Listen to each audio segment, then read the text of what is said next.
Λοιπόν, καλησπέρα. Τι κάνετε? Είστε καλά? Ελπίζω να μην είστε καλά. Λοιπόν, θα κάνουμε ένα μικρό διάλειμμα από το stream, γιατί σταματήσαμε από εκείνο το σερβερ που παίζαμε. Κάτσε να κλείσω το σκέτη να είναι. Σταματήσαμε από το σερβερ που παίζαμε, γιατί δεν είχε κανένα νόημα πλέον. Όχι γιατί χάναμε Sunshine, αλλά βαρεθήκαμε. Ήταν 2,5 μήνες που παίζαμε. Ετοιμάζουμε νέο σερβερ που μέσα αρχές Οκτώβρη θα πούμε. Αυτή τη στιγμή εγώ οδηγάω, πηγαίνω στο χωριό μου. Έχει έρθει η αδερφή μου από Καρδίτσα, έχει πάει στο χωριό και πάω να δω και την αδερφή μου και την οικογένειά μου 2 με 3 μέρες. Λοιπόν, οδηγάμε, έχω περάσει Γετσά, πηγαίνω προς Σκύδρα και φτάνω σιγά σιγά στο χωριό μου, που είναι ένα χωριό της Αριδαίας. Λοιπόν, χθες που πήγα να κάνω τα νυχάκια μου, πρωί δεν κάναμε stream να σας τα δείξω.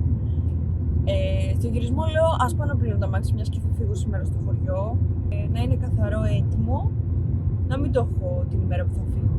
Και πηγαίνω από διαφορετικό δρόμο από ό,τι θα πήγαινα στο σπίτι. Και τράκαρα. Τα λέω τράκαρα. Ήμουν στην αριστερή μου λωρίδα.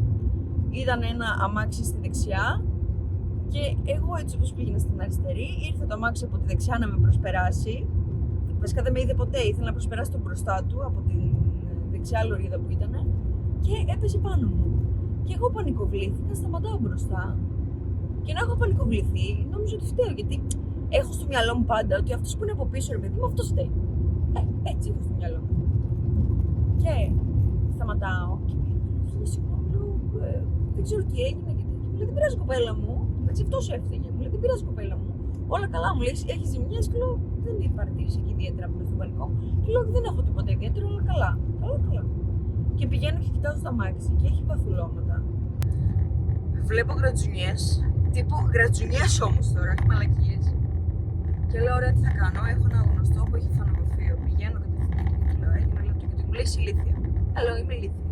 Δεν πήρα λέω τηλέφωνο την οδική γιατί δεν έφτυγα εγώ, θα μου έφτιαχνε το αμάξι τζάμπα. Τέλος πάντων, με τα πολλά και τα λίγα αυτός μου το έφτιαξε το αμάξι.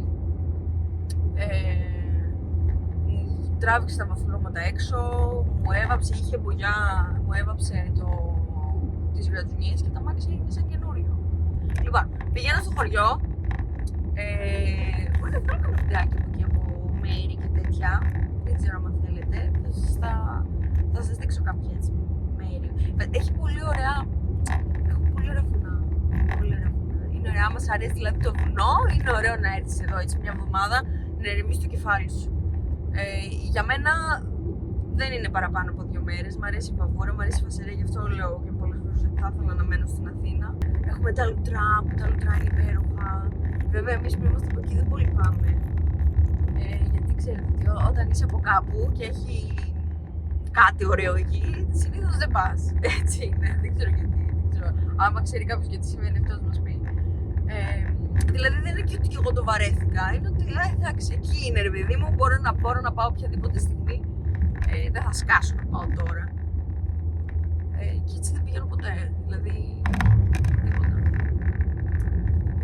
Μπορεί να πάμε στα λουτρά, έτσι να σας βγάλω ένα βίντεο να δείτε πόσο ωραία είναι εσείς που δεν έχετε πάει, και πιστεύω ότι πολλοί κόσμος έχει επισκεφθεί τα λουτρά.